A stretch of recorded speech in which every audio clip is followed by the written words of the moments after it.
अल्हम्दुलिल्लाहि रब्बिल आलमीन वस्सलातु वस्सलामु अला सय्यिदिल मुरसलीन अम्मा बाद फ़ाऊज़ु बिल्लाहि मिनश शैतानिर रजीम बिस्मिल्लाहिर रहमानिर रहीम।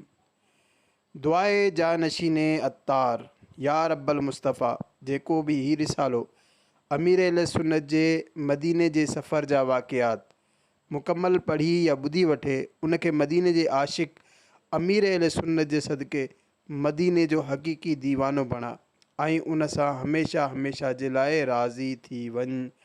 आमीन बिजाहिल ख़ातमुन नबिय्यीन सल्लल्लाहु तआला अलैहि वालिहि वसल्लम। दुरूद शरीफ जी फ़ज़ीलत। फरमाने आख़िरी नबी सल्लल्लाहु तआला अलैहि वालिहि वसल्लम जंहिं वटि मुंहिंजो ज़िक्र थिए उनखे घुरिजे त मूं ते दुरूद पाक पढ़े ऐं जेको हिकु भेरो दुरूद पाक पढ़ंदो अल्लाह पाक उन ते 10 रहमतूं नाज़िल फ़रमाईंदो। काबे के बदरुद्दुजा तुम पे करोड़ों दुरूद, तैयबा के शम्सुद्दुहा तुम पे करोड़ों दुरूद, सल्लू अलल हबीब सल्लल्लाहु तआला अला मुहम्मद सल्लल्लाहु तआला अलैहि वालिहि वसल्लम। मदीने जी हाज़िरी जी पहिरीं रात। मदीने जे आशिक़ अमीर अहले सुन्नत जी आकाए मदीना सल्लल्लाहु तआला अलैहि वालिहि वसल्लम जे दयारे पाक शहर मदीना में हाज़िरी जी पहिरीं रात आहे। मस्जिद नबवी शरीफ जा ज़ाहिरी दरवाज़ा बंदि थी चुका आहिनि। मस्जिद शरीफ में चंद अफ़राद तहज्जुद जी नमाज जे लाइ मौजूदु आहिनि। सुबह सादिक जो भाग भरियो वक़्तु आहे। अमीर अहले सुन्नत ज़ोक़ो शौक़ जे आलम में नूर वसाईंदड़ सब्ज़ गुंबज़ जी ज़ियारत सां लुत्फ़ वठंदे क़दमैन शरीफ़ैन जे पासे बाबे जिब्रील खां सब्ज़ गुंबज़ जे नूर व ज़ियाबार पाछे में पोइ उतां खां पोएं पेर हली करे ॿिए पासे वञी रहिया आहिनि। अजीब कैफ़ो सुरूर सां भरियल दिलि जी कैफ़ियत हूंदी उहो सब्ज़ गुंबज़ जंहिंजी ज़ियारत जे लाइ किरोड़े अखियूं तरसंदियूं आहिनि निगाहुनि जे साम्हूं आहे। उन्हीअ कैफ़ो मस्ती जे आलम में हुआ त हिकु इम्तिहान पेश अची वियो। थियो कुझु हीअं त मदीने जे आशिक़ खे ताजदार मदीना सल्लल्लाहु तआला अलैहि वालिहि वसल्लम जी प्यारी सुन्नत ज़ुल्फ़ूं सजायल हुयूं। उते मौजूदु हिकु पुलिस वारे खे ख़बर न आहे छा ज़हन में आयो जो उन पाण खे पंहिंजे तरफ़ सॾींदे चयो ताल यानी हेॾां अचो। जॾहिं पाण उन ॾांहुं तशरीफ़ खणी विया त उन पुछियो ही छा करे रहिया आहियो। हू चए जाना यानी महबूब जे घर में ज़ोक़ शौक़ भरियल हिननि जज़्बात खे भला लफ़्ज़नि में कीअं बयानु करे सघिजे थो। अल्लाह बहितर ॼाणे थो उनखे कहिड़ो वहम थी वियो। वधीक इन्वेस्टिगेशन कंदे उन पाण खां उन्हनि संदनि खां पासपोर्ट घुरियो। पाण फरमायूं उहो त मुंहिंजी रिहाइशगाह ते आहे। पोइ उहो संदन ख़मदार ज़ुल्फ़ुनि खे ॾिसंदे चवणु लॻो हीउ छा आहे। आशिक़ सुन्नत मुस्कुराईंदे फरमायो अस सुन्नत यानी ही सुन्नत आहे। शायदि दीनी मालूमात घटि हुअण सबबि उन अमीर अहले सुन्नत जी ॾाढ़ी शरीफ़ खे छुहंदे चयो ही ॾाढ़ी शरीफ़ सुन्नत आहे, ज़ुल्फ़ूं सुन्नत न आहिनि। उहो ॿुधंदे ई अमीर अहले सुन्नत जो ख़्यालु हिन तरफ़ वियो त हिकु साल पहिरियां ई मस्जिद हराम में कुझु शर अंगेज़ माण्हू आया हुआ जिन खे वॾा वॾा वार रखियल हुया। उन्हनि उते वॾियूं बेअदबियूं कयूं ऐं उन दर्दनाक वाक़े में कई हुज्जाज किराम बि शहीद थिया। पोइ उन्हनि खे पकिड़े करे हमेशा जी निंड सुम्हारियो वियो। लॻे थो हिन पुलिस वारे जे ज़हन में इहो पियो अचे त मां उन्हनि मां आहियां। पोइ उन पंहिंजे हिकु ॿिए साथी खे जेको वेझो वेठो हो उबासियूं ॾेई रहियो हो पेर सां ठोकर हणी करे उथारियो। उन उथंदे ई बंदूक संभाली। नमाज़ फ़जर जो वक़्तु वेझो हो ऐं वुज़ू वग़ैरह जी हाजत बि हुई। अहिड़ी सूरत हाल में मदीने जे आशिक़ जी दिलि बेक़रार थी वई त ख़बर न आहे ही छा करणु चाहिनि था। पुलिस वारे वेझो ई हिकु कोठड़ी जियां कमरे जो दरवाज़ो खोले करे अंदरि दाख़िल थियण जो चयो। पाण दिलि ई दिलि में इहो सोचे करे परेशान थी विया त ख़ुदा न ख़ास्ता जेकॾहिं मूंखे ही माण्हू हिते छॾे करे हलिया विया त तहारत वुज़ू पिणु नमाज़ जी अदायगी कीअं थी सघंदी। उन सोच में बेइख्तियार संदन जी ज़बान मुबारक मां पंहिंजी मादरी ज़बान मेमणी में निकितो या रसूल अल्लाह केॾा फसाए वियो यानी या रसूल अल्लाह मां किथे फासी वियुसि। मदीने जे दीवाने जी ज़बान मां हिन जुमिले जो निकिरणु हुयो त शेर रज़ा वल्लाह वो सुन लेंगे, फरियाद को पहुँचेंगे। इतना भी तो हो कोई जो आह करे दिल से। जे मिसदाक मदीने जे आका जी मदद अची वई, फरियाद ॿुधी वई। पुलिस वारे हिकदमि खिलंदे ई दरवाज़े खे बंदि कंदे बसि एतिरो चयो, वार कटराए छॾियो। सल्लू अलल हबीब सल्लल्लाहु ताला अला मुहम्मद सल्लल्लाहु ताला अलैहि वसल्लम। प्यारा प्यारा इस्लामी भाइरो, मदीने जे आशिक़ अमीर अहले सुन्नत जे मदीने पाक में पहिरीं रात जी हाज़िरी जे उन वाक़े में अमीर अहले सुन्नत जी नमाज सां महबत ऐं मुश्किल वक़्त में प्यारे आका सल्लल्लाहु ताला अलैहि वसल्लम जी बारगाह में फ़रियाद जो अंदाज़ वॾो ईमान अफ़रोज़ आहे। यकीनन नमाज खां बग़ैर बानो कहिड़े कम जो। नमाज कंहिं हाल में बि छॾणु न घुरिजे।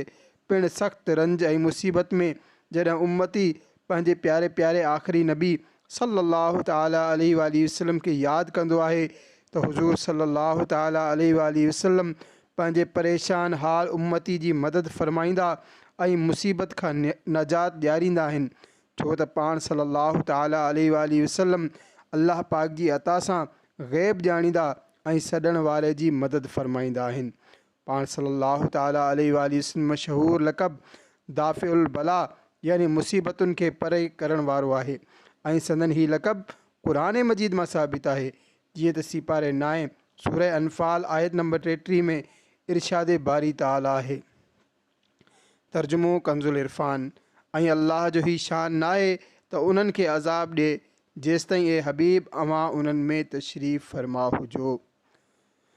मुंहिंजा आका आला हज़रत इमाम अहले सुन्नत मौलाना शाह इमाम अहमद रज़ा ख़ान रहमतुल्लाह ताला अलैह फ़रमाइनि था, सुबहान अल्लाह, असांजा हुज़ूर दाफ़िउल बला सल्लल्लाहु ताला अलैहि वसल्लम काफ़िरनि तां बि दफ़े बला यानी मुसीबत परे करण जो सबबु आहिनि ऐं मुसलमाननि ते त ख़ासि रऊफ़ व रहीम आहिनि। हज़रत शाह वलीउल्लाह मुहद्दिस देहलवी रहमतुल्लाह ताला अलैह लिखंदा आहिनि, असांखे नज़र नथो अचे मगर हुज़ूर सल्लल्लाहु ताला अलैहि वसल्लम हर मुसीबत जे वक़्तु ग़मख़्वारी फ़रमाईंदा आहिनि। ग़लति फ़हमीअ जो इज़ालो। 7वीं सदी हिजरी जे अज़ीम बुज़ुर्ग इमाम तक़ियुद्दीन सुबकी शाफ़ई रहमतुल्लाह ताला अलैह फ़रमाइनि था, हुज़ूर सल्लल्लाहु ताला अलैहि वसल्लम खां मदद घुरण जो इहो मतिलबु नाहे त हुज़ूर ख़ालिक़ व फ़ाइल मुस्तक़िल यानी अल्लाह पाक जी अता खां बग़ैर मदद फ़रमाइण वारा आहिनि। इहो त को मुस्लमान इरादो नाहे कंदो त उन माना ते कलाम खे रखणु यानी हुज़ूर सल्लल्लाहु ताला अलैहि वसल्लम खां मदद घुरण खे अल्लाह पाक सां मिलाइणु ऐं हुज़ूर खां मदद घुरण खे मना करणु दीन में मुग़ालतो ऐं मुसलमाननि खे परेशानी में विझणु आहे। हशर में हम भी सैर देखेंगे, मुनकिर आज उनसे इल्तिजा न करे। शरह कलाम रज़ा। मुंहिंजा आका आला हज़रत रहमतुल्लाह ताला अलैह हिन शेर में फ़रमाइनि था, जेकी माण्हू अॼु दुनिया में अल्लाह पाक जे प्यारनि खे बे इख़्तियार सम्झंदा आहिनि, रोज़े महशर असां बि उन्हनि जो ख़ूब तमाशो ॾिसंदासीं त कहिड़ीअ रीति बेवसी ऐं बेचैनीअ सां अंबिया किराम अलैहिमुस्सलातु वस्सलाम जे पाक दरबारनि में शफ़ा जी ख़ैरात वठण जे लाइ धिका खाई रहिया हूंदा, पर नाकामी जो मुंहुं ॾिसंदा। तॾहिं त चयो पियो वञे, आज ले उनकी पनाह, आज मदद मांग उनसे, फिर न मानेंगे क़यामत में अगर मान गया। यानी अॼु इख़्तियारात मुस्तफ़ा जो एतिराफ़ करे वठो ऐं उन जे दामन करम जी पनाह में अची वञ ऐं उन खां मदद घुर। जेकर तूं इहो ज़हन बणाए छॾियो त सरकार मदीना सल्लल्लाहु ताला अलैहि वसल्लम अल्लाह पाक जी अता सां बि मदद नाहिनि करे सघंदा, त यादि रख क़यामत जे ॾींहुं जॾहिं अल्लाह पाक जे प्यारे नबी सल्लल्लाहु ताला अलैहि वसल्लम जो शान महबूबी ज़ाहिर थींदो ऐं तूं इख़्तियारात तस्लीम करे वठंदे ऐं शफ़ाअत जी सूरत में मदद जे लाइ डोड़ी रहियो हूंदे, त उन वक़्तु सरकार नामदार सल्लल्लाहु ताला अलैहि वसल्लम न मञंदा जो दुनिया दारुल अमल यानी अमल करण जी जॻह हुई। जेकॾहिं उते मञी वठी हा त कमु थी वञे हा, हाणे मञणु कमु न ॾींदो, छो त आख़िरत दारुल अमल न दारुल जज़ा यानी दुनिया में जेको अमल कयो उन जो बदिलो मिलण जी जॻह आहे। बैठते उठते मदद के वास्ते, या रसूल अल्लाह कहा फिर तुझको क्या। सल्लू अलल हबीब सल्लल्लाहु ताला अला मुहम्मद सल्लल्लाहु ताला अलैहि वसल्लम। मक्के मदीने जा ताजदार नबीन जा सरदार सल्लल्लाहु ताला अलैहि वसल्लम पंहिंजे ग़ुलामनि जे हालतुनि खां केतिरा त वाक़िफ़ आहिनि। इन्हीअ ज़िमन में अमीर अहले सुन्नत जे 1980 ईस्वी जे मदीने जे सफ़र जो हिकु ॿियो वाक़ियो ॿुधो ऐं झूमो। सैयदी कुतुब मदीना रहमतुल्लाह ताला अलैह जे हिकु मुरीद हाजी इस्माइल मरहूम बम्बई हिंद जा रहण वारा हुआ। ही मदीने पाक में सालनि जा साल रहंदा रहिया। उन्हनि मदीने जे आशिक़ अमीर अहले सुन्नत खे ॿुधायो त हिकु वॾी उमिरि जी औरत सुनहरी ॼारियुनि जे साम्हूं हाज़िर थी करे पंहिंजे सादड़े अंदाज़ सां बारगाह रिसालत में सलाम अर्ज़ु करे रही हुई। एतिरे में उन जी नज़र गॾु बीठल हिकु ॿी औरत ते पई, जेकी हिकु किताब मां ॾिसी ॾिसी करे ख़ूबसूरत लक़बनि सां बारगाह रिसालत में सलाम अर्ज़ु करे रहियूं हुयूं। वॾी उमिरि जी औरत ॾिसी उदास थी करे चवणु लॻी, या रसूल अल्लाह सल्लल्लाहु अलैहि वसल्लम, मां त एतिरी पढ़ियल लिखियल न आहियां। तव्हां त शायदि इन सुठे अंदाज़ सां पढ़ण वारी औरत जो ई सलाम क़बूलु फ़रमाईंदा। मुंहिंजो सलाम भला तव्हांखे कीअं पसंदि ईंदो। एतिरो चई करे गमज़दा थी करे रोइणु लॻी। जॾहिं राति जो उहा सुती त उन जी क़िस्मत जागी पई। अलाह पाक जी अता सां दिलनि जी ॻाल्हि ॼाणण वारे ग़मख़्वार आका सल्लल्लाहु ताला अलैहि वसल्लम ख़्वाब में तशरीफ़ आणे करे इरशाद फ़रमायो, मायूस छो थियो, असां तव्हांजो सलाम सभ खां पहिरियां क़बूलु फ़रमायो आहे। तुम उसके मददगार हो, तुम उसके तरफदार, जो तुमको निकम में से निकम्मा नज़र आए। लगाते हैं उसको भी सीने से आका, जो होता नहीं मुँह लगाने के काबिल। अमीर अहले सुन्नत ऐं मदीने जो ज़ख़म।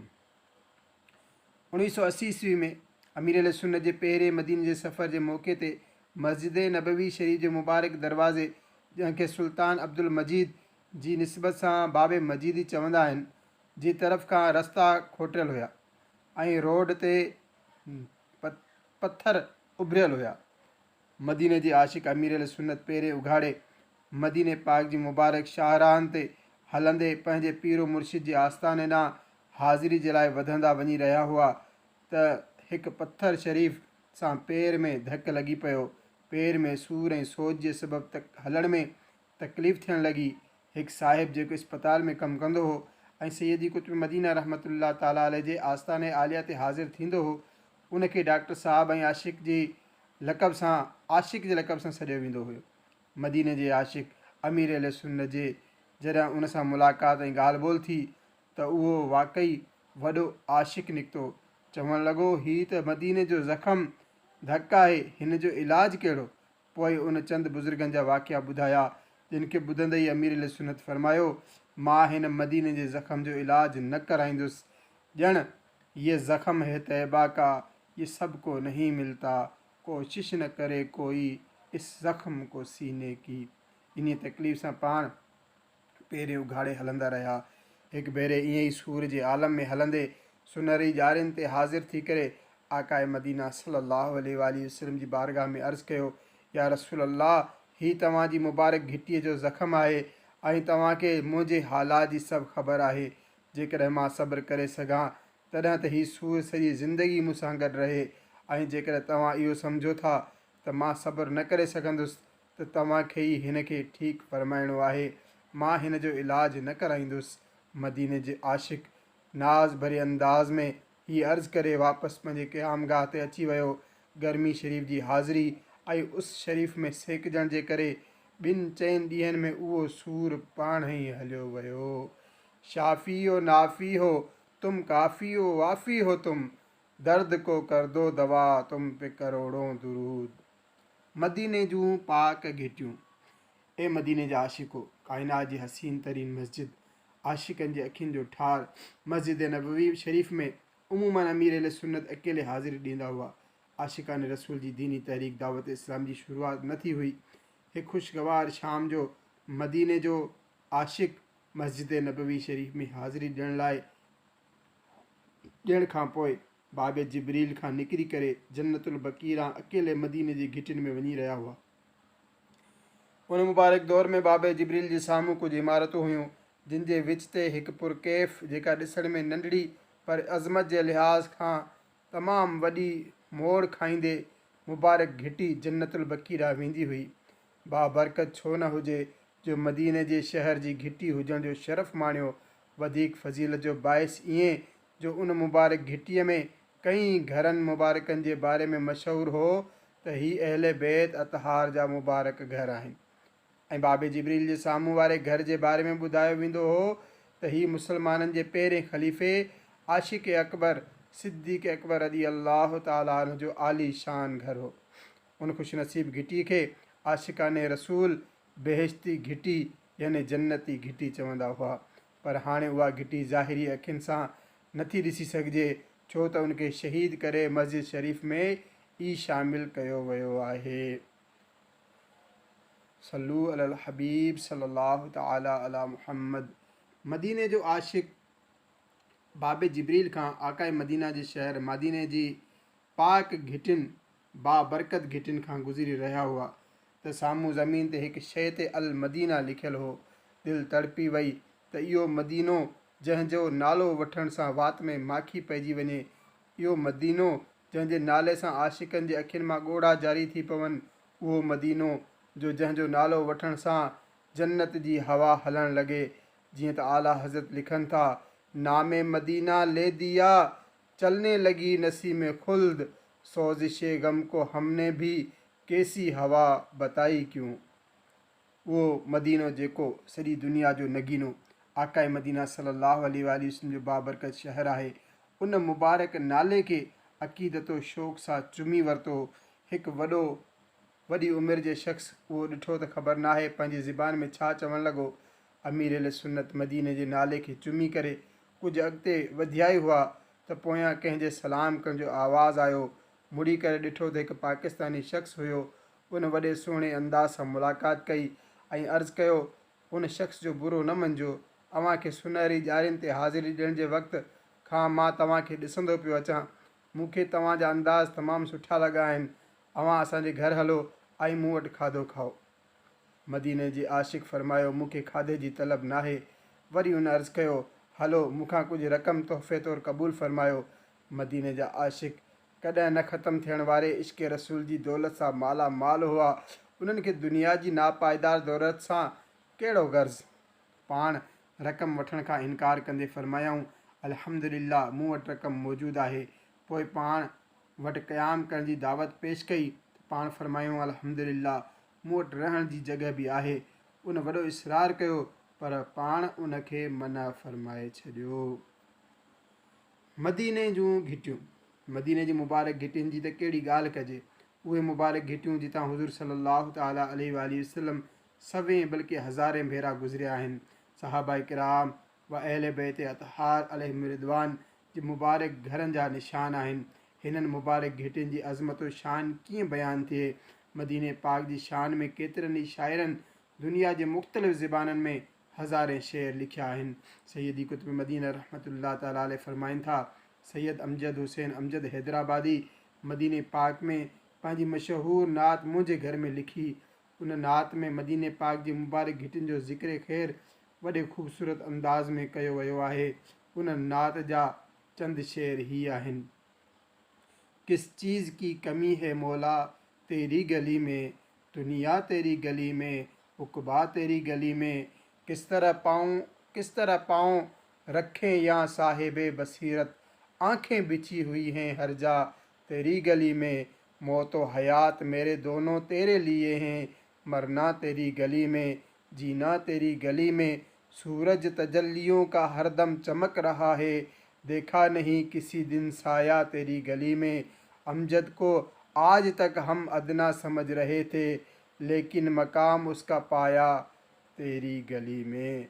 सल्लू अलल हबीब सल्लल्लाहु ताला अला मुहम्मद। आशिक़नि जा पंहिंजा अंदाज़ हूंदा आहिनि। मदीने जे आशिक़नि जा बि केॾा त निराला अंदाज़ हूंदा आहिनि। कंहिं मदीने जे आशिक़ अमीर अल सुन्नत खे 1980 जे मदीने जे सफ़र में ॿुधायो त कराची खां कुझु हुज्जाज किराम मदीने पाक हाज़िर थिया ऐं उन्हनि हिकु घर किराए ते वरितो। उन घर मां विछू निकिरंदा हुआ, पर उहे आशिक़ाने रसूल हुज्जाज किराम उन्हनि विछुनि खे मारींदा न हुआ जो ही मदीने जा विछू आहिनि। प्यारा प्यारा इस्लामी भाइरो, पंहिंजे इश्क़ ऐं पंहिंजे ज़ौक़ जी ॻाल्हि आहे। इश्क़ मुहबत जा ही अंदाज़ नसीब वारनि जो हिसो आहिनि। जेसिताईं शरीयत कंहिं कम खां मना न करे, उनखां मना करणु दुरुस्त न आहे, छो त जेका ॻाल्हि शरीयत सां नथी टकराए उन खां असां कीअं था मना करे सघूं। तकलीफ़ पहुचाइण वारनि मोज़ी जानवरनि खे भले खणी बग़ैर ज़रूरत जे बि मारे सघूं था, पर मारणु वाजिब बि न आहे। हा, जेकर पंहिंजे पाण या कंहिं ॿिए खे नुक़सानु पहुचण जो अंदेशो हुजे त अलॻि ॻाल्हि आहे। पर जेकॾहिं को विछू या कनखुजूरो हिकु क़िस्म जो जीत आहे किथे वञी रहियो हुजे ऐं तव्हांखे तकलीफ़ बि न आहे ॾेई रहियो, त हाणे मारणु ज़रूरी त न आहे। ऐं जेकॾहिं कंहिं निस्बत जे करे उनखे मारण खां बचे त अहिड़े आशिक़ रसूल जी छा ॻाल्हि कजे। अल्लाह करीम असांखे बि पंहिंजे प्यारे आख़िरी नबी सल्लल्लाहु अलैहि वसल्लम जे आशिक़नि जे मदीने जे इश्क जो सदको नसीब फ़रमाए। इश्क ऐं महबत जो हिकु अंदाज़। आशिक़ मदीना अमीर सुन्नत फ़रमाइनि था, मदीने शरीफ़ जे खजूर जो ॿिज बि न उछलाइणु घुरिजे, बल्कि थी सघे त सोपारियुनि कटण वारो औज़ार जेको हूंदो आहे जे ज़रिए उनजा नंढा नंढा टुकड़ा करे मौक़े जी मुनासिबत सां वात में विझी खाई छॾियो, या वरी काथे पाणी में विझी छॾियो। मदीने पाक जी निस्बत जे सबबु हिन रीति अदब कंदा त इंशा अल्लाह सवाब मिलंदो। मदीने जा दीवानो जहिड़ी तरह 2022 ताईं अरब शरीफ़ में ज़ाहिरी तौर ते हथरादू ख़ूबसूरती जा मुख़्तलिफ़ मंज़र पैदा कया विया आहिनि। अमीर सुन्नत जे 1980 जे मदीने जे हाज़िरी में बज़ाहिर कुझु अहिड़ो न हुयो। सहराए अरब ऐं मदीने जी फ़िज़ा जा जलवा हुआ।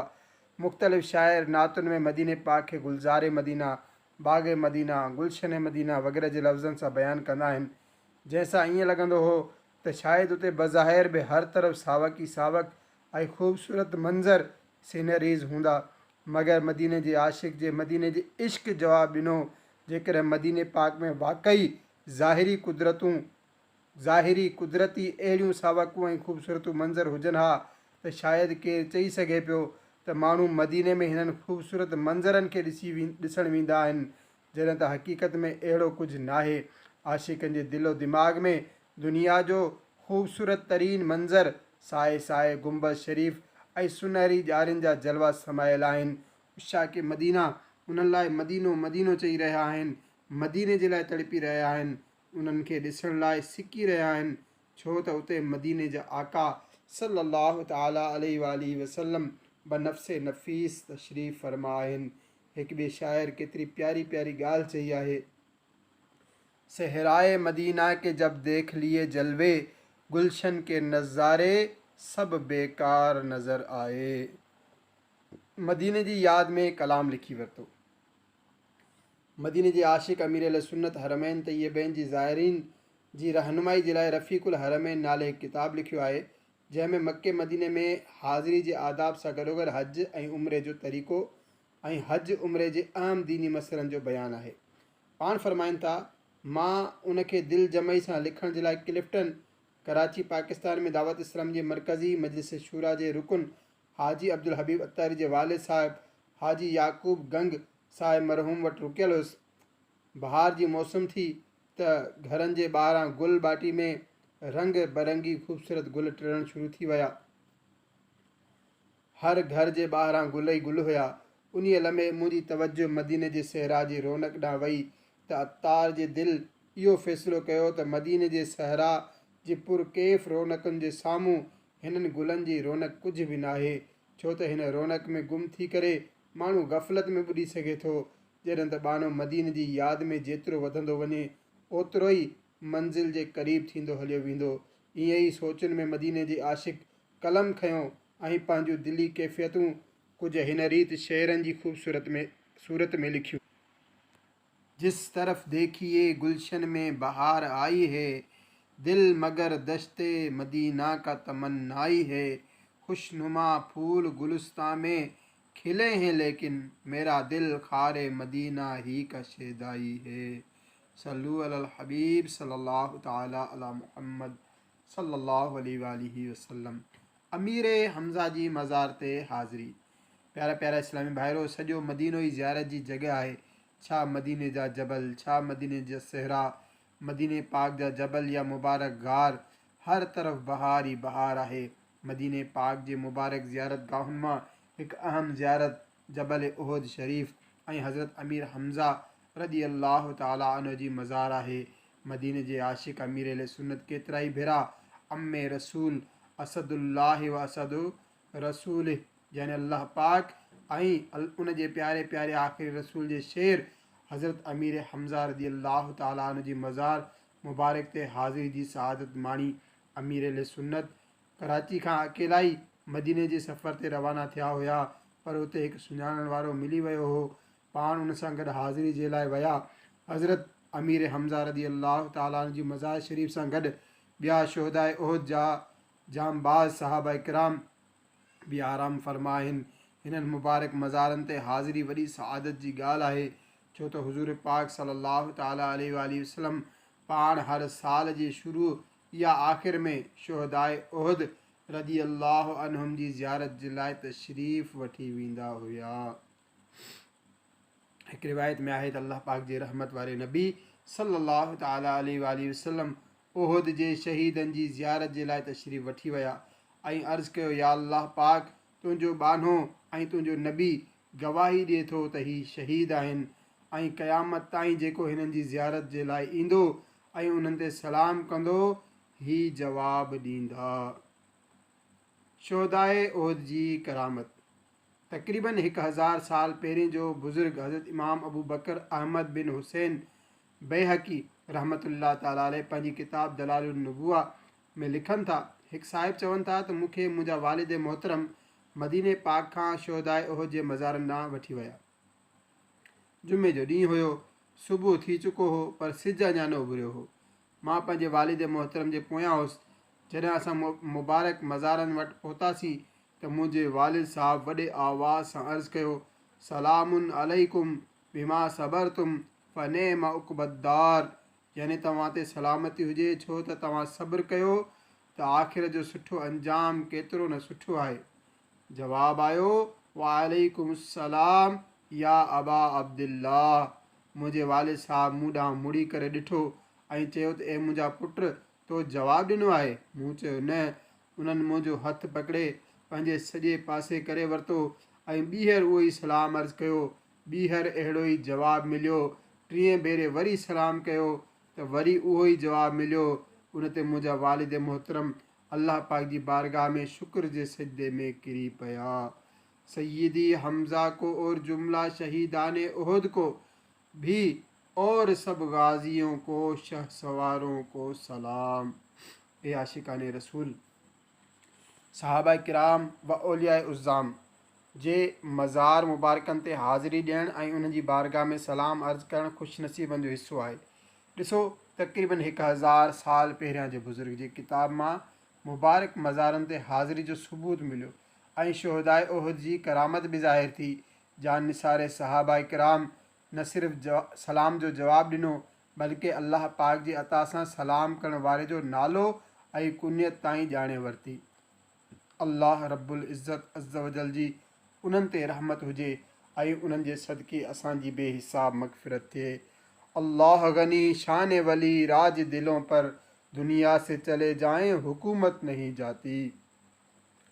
अल्लाह पाक जा प्यारा प्यारा आख़िरी नबी सल्लल्लाहु अलैहि वसल्लम जॾहिं पाण शोहदाए उहद जे मज़ारनि मुबारकनि ते तशरीफ़ वठी विया त हाणे कंहिं अल्लाह वारे जी मज़ार शरीफ़ ते वञण में कहिड़ो हर्ज़ु थी सघे थो।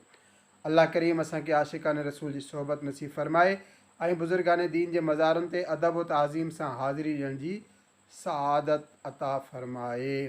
आलो असहाब से मोहब्बत है और सब औलिया से उल्फत है। सल्लु अलल हबीब सल्लल्लाहु ताला अला मुहम्मद। आशिक रसूल जन्नती जबल मदीने जे आशिक अमीर अहले सुन्नत उहद जे शहीदनि जी हाज़िरी ॾियण खां पोइ मदीने पाक जे मशहूरु ऐं मारूफ़ आशिक रसूल जबल जी ज़ियारत लाइ हलिया। हीउ अहिड़ो ख़ुशि नसीब जबल आहे जो हिन जी ख़ुशकिस्मती ते जेतिरो रश्क कजे ओतिरो घटि आहे। काश मां उन मुबारक जबल जो हिकु नंढिड़ो पथर हुजां हा। हिन सआदतमंद जबल ते क़दम मुस्तफ़ा सल्लल्लाहु अलैहि वसल्लम लॻा आहिनि ऐं हुज़ूर सल्लल्लाहु अलैहि वसल्लम हिन जबल जे लाइ फ़रमायो आहे, हाज़ा उहदुन युहिब्बुना व नुहिब्बुहु, यानी ही उहद जबल असां सां मोहबत करे थो ऐं असां हिन सां मोहबत कंदा आहियूं। मुफ़्ती अहमद यार ख़ान नईमी रहमतुल्लाह ताला अलैह फ़रमाइनि था, उहद शरीफ़ मदीने पाक खां ओभर पासे तक़रीबन 3 मील परे हिकु जबल आहे। मदीनो पाक ख़ासि करे जन्नतुल बक़ी खां साफ़ नज़र ईंदो आहे। उते शोहदाए उहद ख़ासि करे सैयद शोहदा अमीर हमज़ा रज़ी अल्लाह अन्हुम जूं मज़ारूं आहिनि। ज़ाइरीन टोला टोली थी उन जबल जी ज़ियारत कंदा आहिनि। मूं हाजिन खे उन जबल सां चिंबड़ी करे रोईंदे ऐं उते जे पथरनि खे चुमंदे ॾिठो आहे। हर मोमिन जे दिलि में कुदरती तौर ते उन जी महबत आहे। हक़ हीअ आहे त पाण जबल ई हुज़ूर सां महबत कंदो आहे। काठियुनि ऐं पथरनि में अहसास बि आहे ऐं महबत ऐं अदावत जो मादो बि आहे। हुज़ूर जे जुदाई में उठ बि रुना, काठियुनि बि लीलायो ऐं फ़रियाद कई। लिहाज़ा हक़ हीअ आहे त पाण हुज़ूर अनवर सल्लल्लाहु अलैहि वसल्लम उहद जबल सां उन इलाइक़े सां उतां जे पथरनि सां महबत फ़रमाईंदा आहिनि ऐं इहे सभु शयूं हुज़ूर सां महबत कंदियूं आहिनि। वधीक हिकु ॿिए मक़ाम ते इरशाद फ़रमाइनि था, जिन खे पथर जे दिलि जो हाल मालूम आहे, छा उन्हनि खे इंसाननि जे दिलनि जो हाल मालूम न हूंदो। पहाड़ों में भी हुस्न, कांटे भी दिलकश, बहारों ने कैसा निखारा मदीना। ए मदीने जा आशिको, ही मुबारक जबल तक़रीबन 4.5 मीलनि ताईं पखिड़ियल आहे। हीअ आलीशान जबल जन्नत जे दरवाज़नि मां हिकु दरवाज़े ते आहे। हिकु ॿी हदीस पाक में आहे, उहद जबल जन्नत जे जबलनि मां आहे। हिन मुबारक जबल जी चोटी ते अल्लाह पाक जा प्यारा नबी हज़रत मूसा कलीमुल्लाह अलैहिस्सलाम जे भाउ हज़रत हारून अलैहिस्सलाम जी मज़ार शरीफ़ बि आहे, पर हाणे हिन जी ज़ियारत तमामु मुश्किल आहे। मदीने जा आशिक़ अमीर सुन्नत फ़रमाइनि था, मूं जॾहिं उहद शरीफ़ जी ज़ियारत कई त उन वक़्तु उस शरीफ़ जी बि हाज़िरी हुई। मूं पंहिंजे साथी खे चयो, ॾिस त सही पथरियूं कीअं चमकी रहियूं आहिनि। हक़ीक़त त इहा आहे त मदीने पाक जी हिकु हिकु मुबारक पथर तां दुनिया जा सभई हीरा जवाहर क़ुर्बान। उहद शरीफ़ खां वापसि अचण जो वक़्तु आयो त वापसी जो रस्तो यादि न रहियो। चारई तरफ़ पहाड़ ई पहाड़ ऐं वापसी जो रस्तो ॾिसण में ई न अची रहियो हो। को अहिड़ो माण्हू बि वेझो न हो जो जंहिंखां रस्तो पुछियो वञिजे। अमीर सुन्नत जा रफ़ीक परेशान थी विया, मगर मदीने जे आशिक़ जे चेहरे ते इत्मीनान ऐं सुकून जी कैफ़ियत हुई। ॼण त हम मदीने में तन्हा निकल जाएंगे और गलियों में कसदन भटक जाएंगे, ढूंढते ढूंढते लोग थक जाएंगे, हम वहाँ जाके वापस नहीं आएंगे। मदीने जे आशिक़ जी दिली इहा कैफ़ियत हुई जो ही त मुंहिंजे प्यारे महबूब सल्लल्लाहु अलैहि वसल्लम जो मुबारक शहर आहे, हिते मूंखे कहिड़ी शइ जी परेशानी। अमीर सुन्नत उहद शरीफ़ जे जबलनि ते लेटी करे मौलाना जमीलुर रहमान जो ही शेर पढ़ण लॻा, लाशा मेरा तैबा के बयाबां में पड़ा हो और रूह बने बुलबुले बुस्तान मुहम्मद। यानी काश मूंखे मदीने पाक जी सहरा वग़ैरह में अहिड़ी रीत मौत अचे जो मुंहिंजो मैयत पियो हुजे ऐं रूह बुलबुल वांगुरु परवाज़ कंदे बाग़े मुहम्मद जो सैर करे रही हुजे। मदीने जे आशिक़ पंहिंजे इश्क़ मस्ती जे आलम में मसरूफ़ हुया। जॾहिं त संदन रफ़ीक परेशान हुया, थी सघे थो उनखे उहो ख़्याल बि ईंदो हुजे त हीअ बि कहिड़ो आशिक़ रसूल आहे जो रस्तो मिली नाहे रहियो, मौत मथे ते फिरी रहियो आहे ऐं हिन खे को फ़िक्र ई नाहे। जेकॾहिं हिते ई राति थी वई त पोइ बज़ाहिर बचाइण जे लाइ बि कोई न ईंदो, पर अमीर सुन्नत 100% मुतमइन हुया। बसि दिलि ऐं ज़हन में इहो ई ख़्यालु हो त असां आहियूं किथे, मदीने में, हुज़ूर सल्लल्लाहु ताला अलैहि वसल्लम जे दामन में। मदीने जे आशिक़ हदीस पाक ते अमल करण जी नीयत सां उहद शरीफ़ जूं कुझु जड़ी बूटियूं ऐं गाह वग़ैरह बि इस्तेमालु फ़रमायो। जीअं हदीस पाक में आहे, मदीने वारे आका सल्लल्लाहु अलैहि वसल्लम फ़रमायो, जॾहिं तव्हां उहद जबल ते वञो त उतां जा कुझु वण या कुझु गाह खाई वठो। आख़िरकार वापसी जो रस्तो मिली वियो ऐं पोइ उतां खां वापसि क़याम गाह ॾांहुं तशरीफ़ खणी आया।